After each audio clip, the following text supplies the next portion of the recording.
We got you updated. This is Radio Manzi News in English.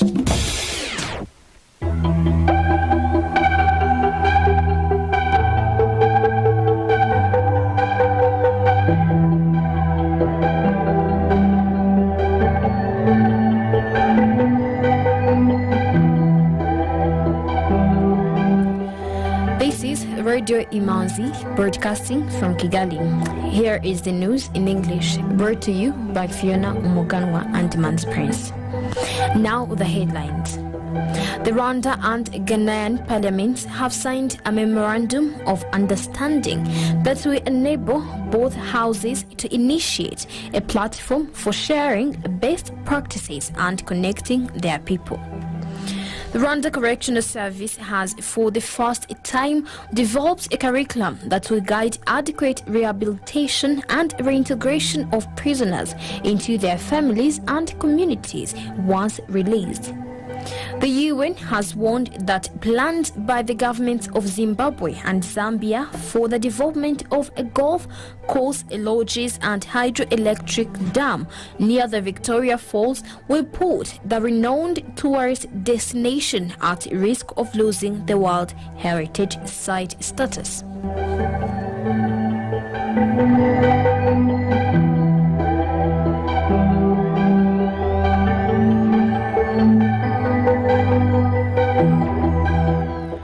Welcome back.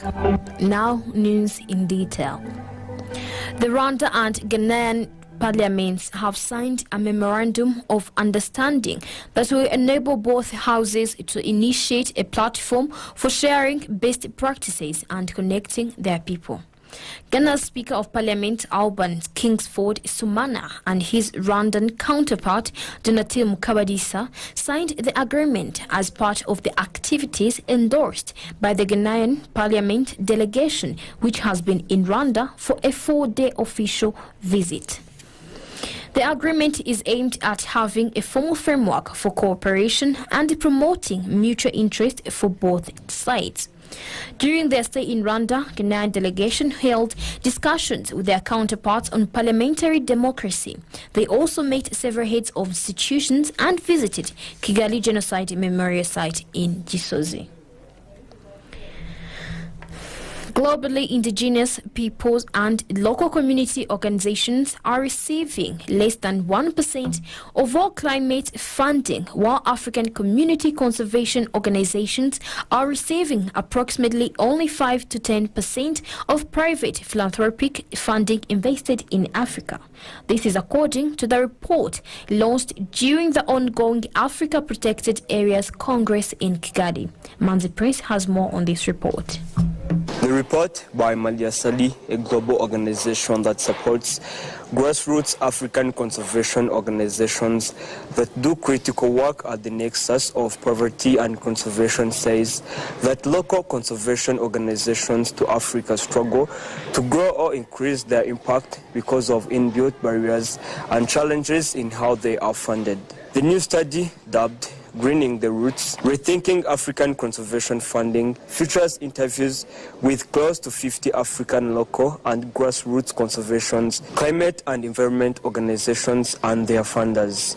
Smaller African-led groups working directly with local communities are increasingly recognized as key to securing indigenous and community land rights, improving rural livelihoods, conserving nature and addressing climate change. However, the study shows that they are hamstrung by the way global conservation finance is set up, with complex requirements, a focus on short-term projects, not long-term running costs, and a preference to fund a few larger intermediary international organizations over many smaller ones. Fred Nelson, CEO of Malia Sali, said, "We cannot hope to address conservation and environmental challenges in Africa today if we can't get the right kind of investment to the most talented and effective organizations in the field." We hope this report will provide guidance on ways to rethink and reform funding practices in African conservation and get more of the right kind of funding the African organizations. The study shows that 83% of the respondents called for more flexible or unrestricted funding. 92% said the lack of core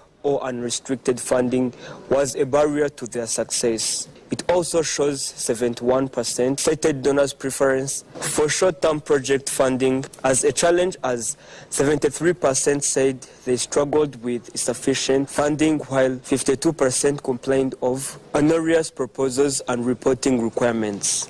In addition, African organizations said their partnerships with larger international organizations working in the same space often strained and inequitable in terms of the distributions of resources. Dr. Gladys Kalema Zikusoka, founder and CEO of Conservation Through Public Health in Uganda, said funders must listen to their potential grantees and understand their needs and priorities. Grants that are top-down are not sustainable and impactful. Concord Kubgimana, the CEO of Save Environment Initiative, a conservation organization created by 15 university students, said that the funders doubt youth-led organizations incredibly, yet they are the ones to fund them to boost their credibility. He made the case for inviting small community organizations, including those led by youth, to the table of decision-making. The study suggests a series of approaches to overcome the barriers and challenges African grassroots conservation organizations face in securing appropriate funding. These include improved funding policies and practices, including providing more core or unrestricted support and longer-term finance, making funding processes easier and more accessible, including simplifying applications and reporting requirements, increasing direct funding of African grassroots groups rather than giving money to large middlemen. International NGOs, who then pass it on the smaller organizations, is also among the recommendations. Recommendations also include building better relationships between donors and grassroots organizations to increase trust, introducing African organizations to new donors, sharing more funding opportunities with them, and supporting them to increase their fundraising skills, among others. The University of Rwanda says it is tabling a bill to Parliament in August 2022 to allow for introducing a faculty in nuclear science and technology. The move attempts to promote nuclear education and training, as well as assess opportunities for future cooperation between regional academic institutions, according to Dr. Inyas Gatari, the principal of the College of Science and Technology at the University of Rwanda. Yvette Rudasingo has this report. Like Rwanda, a big number of African countries rely on foreign education institutions for training in the nuclear science industry. Dr. Gatari says once the faculty is established, it will solve human resource development needs for both Rwanda and the continent, especially given the current shortage of qualified workers in nuclear science and technology. He said a proof of concept had surpassed the college level and would soon be presented to Parliament for further assessment. These experts argue will raise the cost of operation, among others. The University of Rwanda, through its College of Medicine and Health Science, has already introduced a faculty in radiotherapy, a move Dr. Gatare thinks will lead to cultivating a critical mass of experts ready to provide service in radiotherapy. Meanwhile, James Ndekezi, a researcher in aerospace based in Kigali, thinks that bottlenecks in addressing capacity building rely on non-African academic institutions. Ndekezi said that African nations are able to set clear legal framework, policy, and regulator authorities, but there is a technology gap to tap into the nuclear sector. If you take our education system as an example, how many are produced each year? What kind of skills do they possess? Even after that, he added, what kind of jobs do we have to offer to the market? According to Charles Murigande, one seasoned academician, there is a misconception that training should be done considering opportunities on the labor market instead of the chance to create opportunities. Today's era requires that we train to create jobs, not solely to deploy people in existing jobs. Murigande was responding to concerns that there are currently few job opportunities in Rwanda's nuclear sector. He likened the concern with the situation that occurred several years back, where students refuses to pick interest in microbiology on the basis that there were no job opportunities. But looking at this investment in pharmaceuticals coming into the country, that was a huge misconception. Equally important, however, Murigande highlighted, is for government to assess how big the need is. This, he said, would allow for accurate support, noting that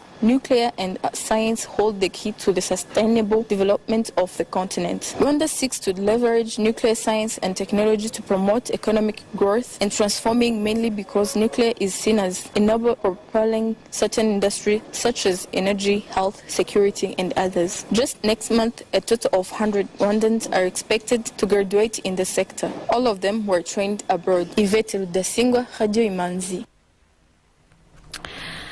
The Rwanda Correctional Service has for the first time developed a curriculum that will guide adequate rehabilitation and reintegration of prisoners into their families and communities once released. Manzi Prince has more on this report.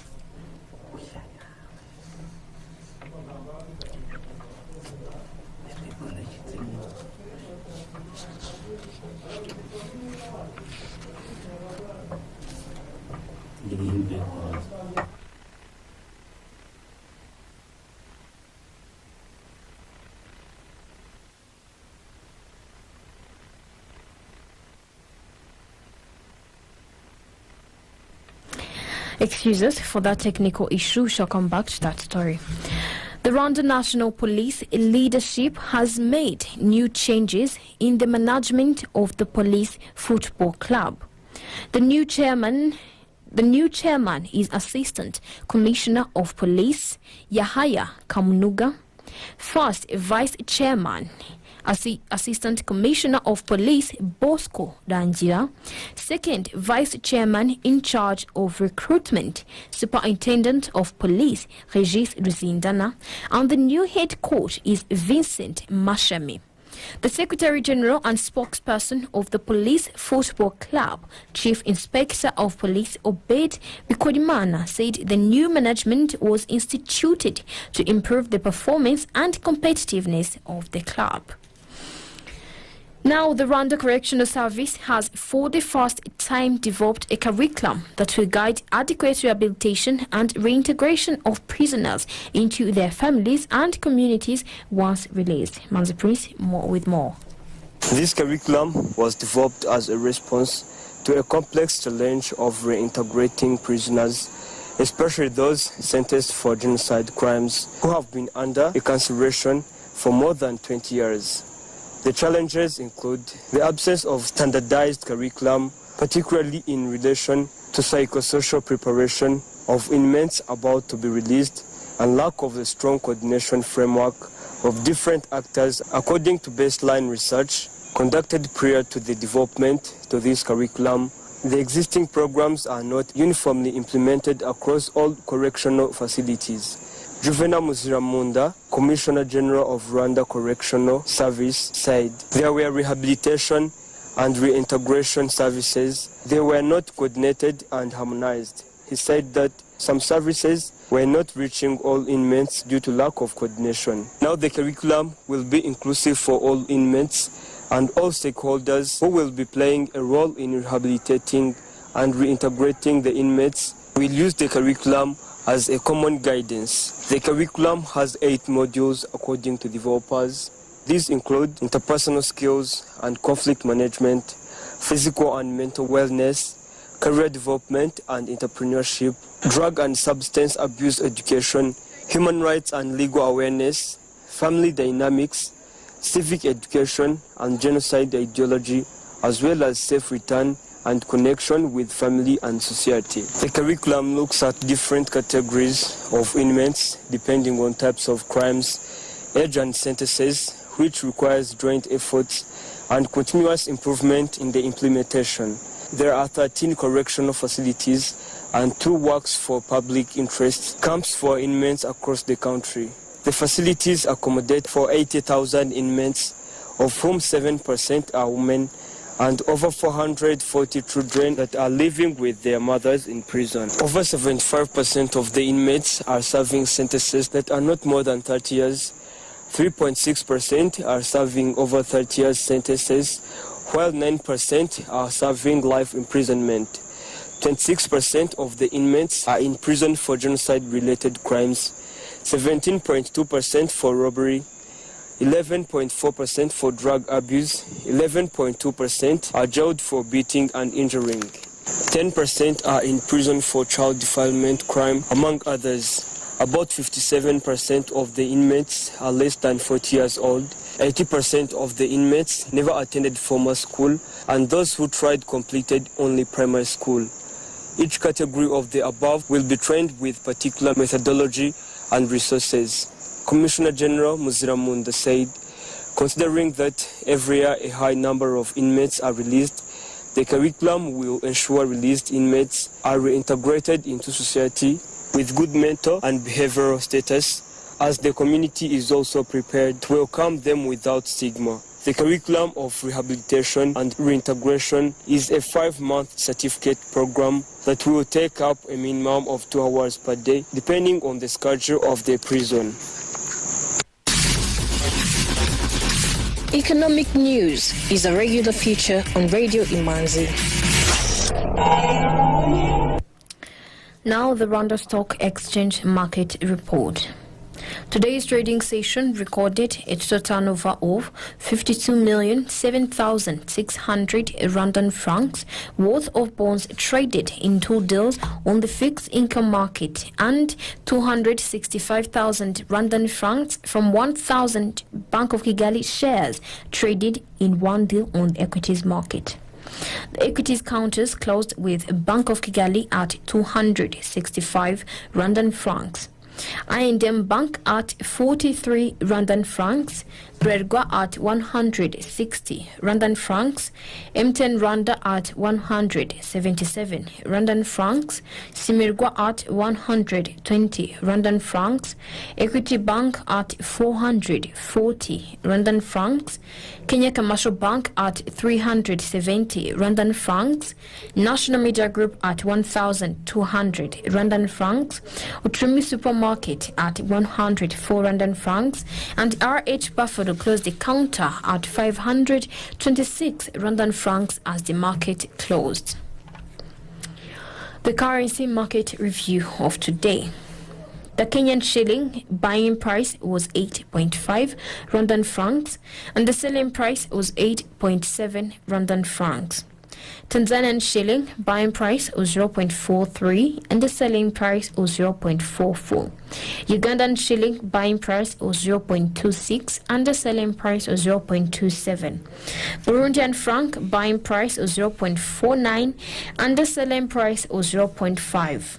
The US dollar buying price was 1,016 and the selling price was 1,037. The euro buying price was 1,217 and the selling price was 1,241. The British pound buying price was 1,217 and the selling price was 1,241. The euro buying price was 1,034 and the selling price was 1,055.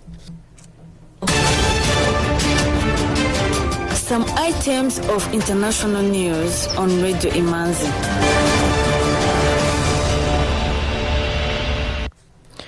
Somalia has renewed interest in joining the East African community, cementing the desire of President Hassan Sheikh Mohamud to stabilize ties with neighbors. President Mohamud is in Arusha as a special guest to attend the 21st Ordinary Summit of the East African Community Heads of State. Villa Somalia, his official residence, said his trip would also be about renewing his push to join the regional bloc.